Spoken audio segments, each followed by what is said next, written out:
What's going on, guys? How everybody doing?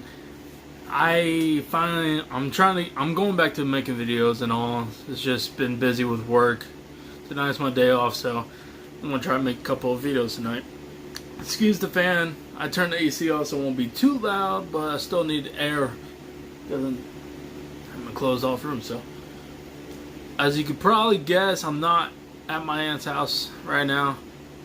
They came home and everything, so I'm back at my house. But anyways, good news before I start the video. The house that I told about that was getting built, it finally went through the city, so it should be given an okay within a week to start building.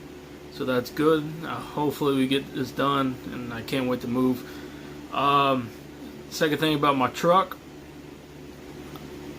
I'm getting it done. I'm waiting for my mom's truck to get done, then just get on mine. But that'll be sooner. I don't know when, but we'll see. But what is this? Who's this from? I keep on forgetting who's this from. Chills. Okay. This video is from Chills. His new video came out, I think, a couple days ago or so. I'm a little late, but that's okay. We are going to react to this tonight. Yeah, that's nothing else I gotta say. Let's get into the video. Through scary events all of the time, life-changing incidents that they never thought they would be able to handle, ones just like these videos. Number 5. D-Menace is a YouTuber from the Ukraine who gets a thrill from exploring abandoned places. He's really pumped to see every level of this old factory because in his mind, the bigger the building, the better the adventure. But little does he know this urban exploration has already gone wrong in a scary way. The abandoned place has a lot of dead-end rooms, not to mention a creepy basement that fills him with unease. He can't even imagine who would ever live down here, but it looks like someone has before. The scariest place in the whole factory has to be this window, because of what he's about to see next.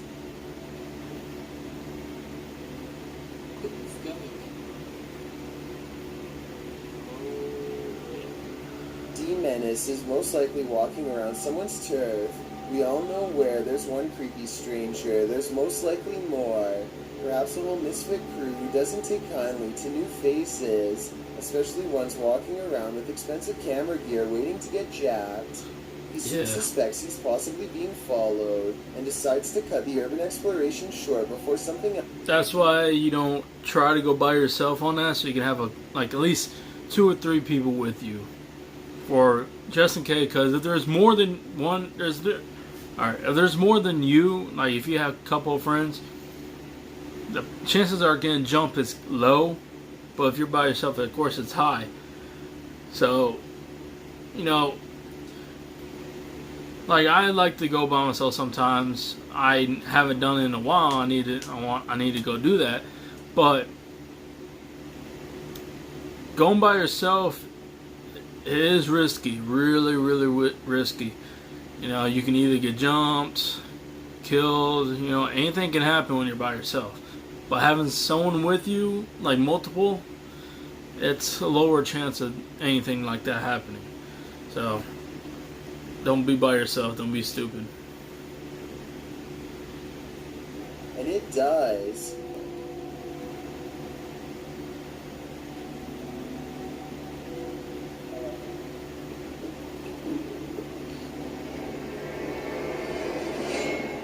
On the way out, he sees somebody stationed on the other side of a wall, like they're waiting for him. He accidentally makes a sound and the legs disappear from view. The exit is within sight and he is trying his best to creep along this wall unseen. He is tall and wearing a hat, so he's easy enough to see.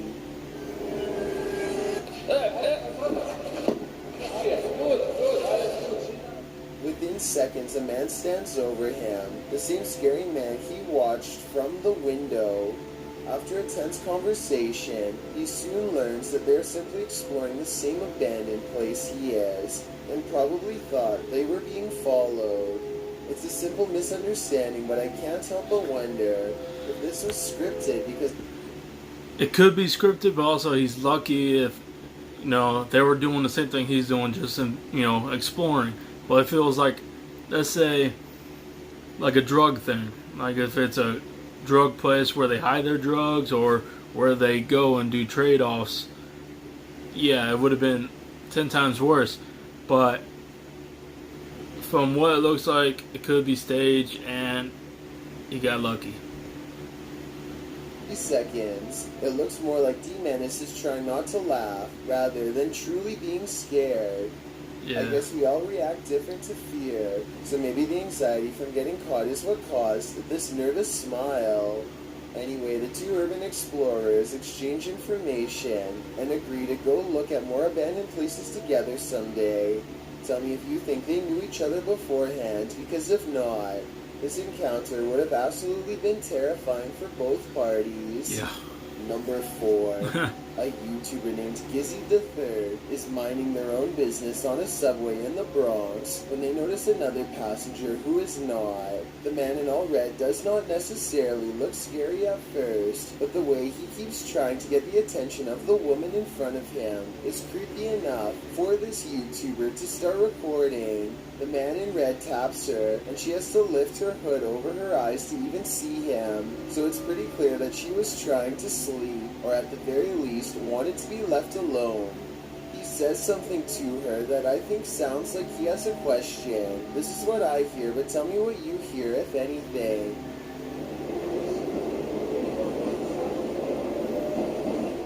He's smiling at her, and then he thinks someone is looking at him. It's an odd expression that kind of looks surprised. His attention goes back onto the girl, and once again he takes it upon himself to get her at him again. Once again, she picks up her hood, and I don't hear what he says, but he motions out the door with a crooked index finger, and then points at her. They exchange a sentence or two more, and it looks like the situation is over with. At 53 seconds, this YouTuber puts his camera down, and as he does, you can see the woman's hood is over her eyes again, and she looks to have possibly drifted off again. That's when he scoops her.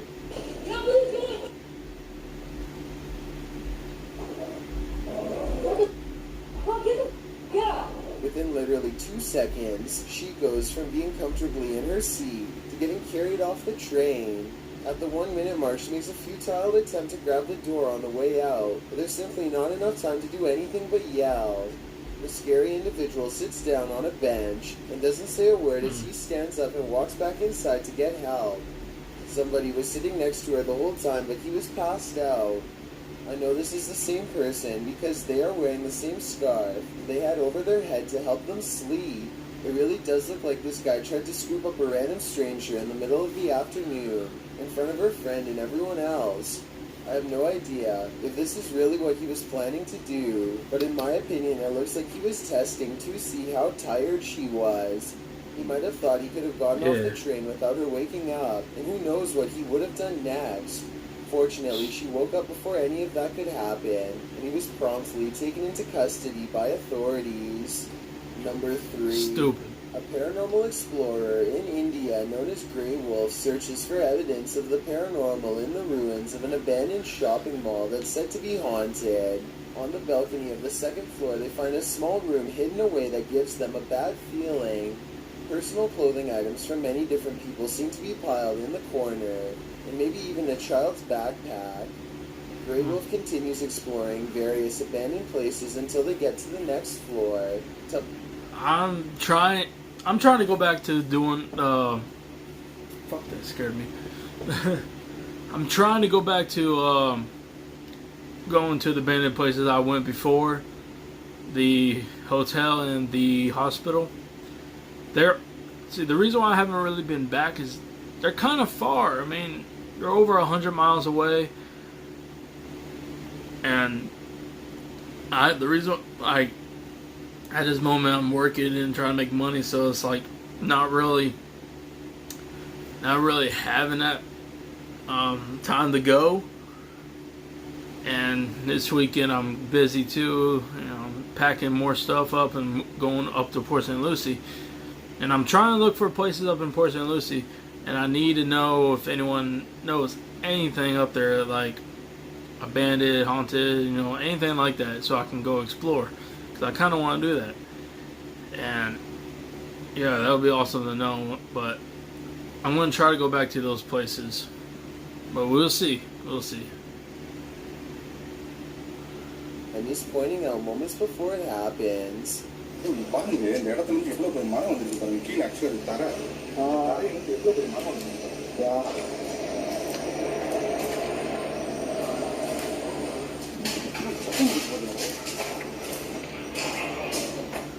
A loud crash turns them around.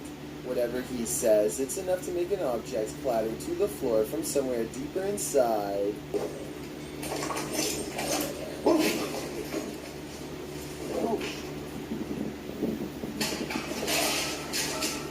They hear footsteps and go to the roof, but no one's there. Then they hear another noise at the bottom.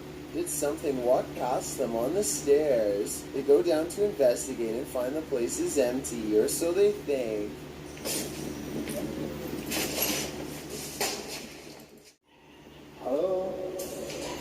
Crazy. A ghostly voice calls from somewhere unseen. He turns to the adjacent room, but I heard it from the woods, kind of at where they were pointing before.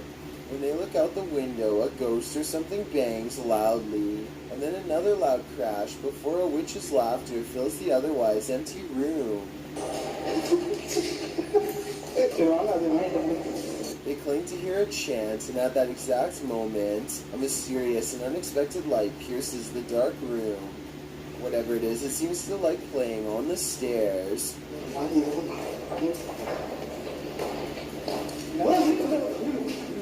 An animal runs away, probably a cat from the looks of it, but that couldn't have been what made the very human voices they heard earlier. Many people suspect that this was a spirit called a jinn, who, according to legends, can take the shape of animals at will. Number 2. That's crazy. Rain and Jeno of Sinister RP return to finish a paranormal grudge, one that began at the cemetery, a haunted apartment that they are left with.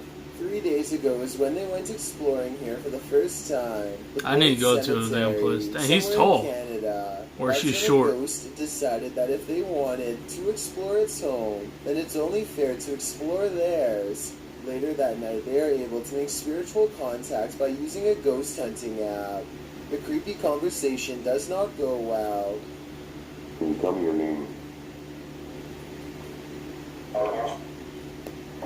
If there is anything following me, you are not allowed to anymore. The voice of a ghost named Ernest is followed by the sarcastic voice of a little ghost girl who says too bad at the very notion of banishing them. Ernest too sounds sarcastic when he says goodbye. I said goodbye. Their replies occur in real time and make sense, so they could have been actual EVPs from the other side. Rain and Jeno are not the type to be intimidated in their own home, and so they bravely return to the cemetery 3 days later for a final showdown. But the ghost voices only mock her as she scorns and warns them. Please do not follow us home. You are not allowed to follow us home. You are not allowed to attach yourselves to us or anything that we have here. We are going now. Goodbye. The spirits don't sound very convinced, and as they back out of the void cemetery in silence, they think they catch a glimpse of a fiendish figure crouching behind a marker, perhaps old Ernest himself. That's not part of the architecture in my opinion. It only looks more supernatural and creepy when you zoom in. Perhaps coming back here has done more harm than good. Sinister RP believes they have caught a real ghost sighting caught on camera. Tell me if you agree with their paranormal evidence, or if you have an alternative explanation. It's kind of hard to tell because, as when you look at it, it doesn't really match up with the tombstone. But at the same time, it could have just been something left on the tombstone. So it's kind of hard to tell. It's blurry, so I don't know. Creature sighting on live TV had people creeped out and calling in to see what it was. A federal employee is getting sworn into office, but all people can focus on is the bizarre reptilian behind him. It It's could be pretty fake much a though. mask of the swamp creature, of Creature from the Black Lagoon. You can even see that the person waits until everything is in motion before she puts the mask on to cause a little chaos of her own. She was wearing the mask for a full hour before they finally kicked her out. You would think that they would kick her out immediately, but I guess they didn't want to give her the satisfaction of stopping the event, so they let it proceed until the very end. She was removed from the building and given a warning, but not taken into custody. I Oh, was wondering if, based Why on what would you've you? seen here, whether or not you think she has caused enough of a disruption to get charged. I think it's a weird thing to do and probably not the best decision, but I don't. yeah, but I would not charge. No one would get charged for that shit. I mean, come on, she ain't really doing anything. And if they take that shit so seriously, then they shouldn't be in office, because that's just stupid to take it seriously. But anyways, I hope you guys enjoyed the video. Like, comment, and subscribe. I'm trying to do a little more of these, but you know, working a lot is just not really giving me enough time. So I'm trying my best on this. Anyways, I'll catch you guys on. Hard to breathe, but that's alright. Hush.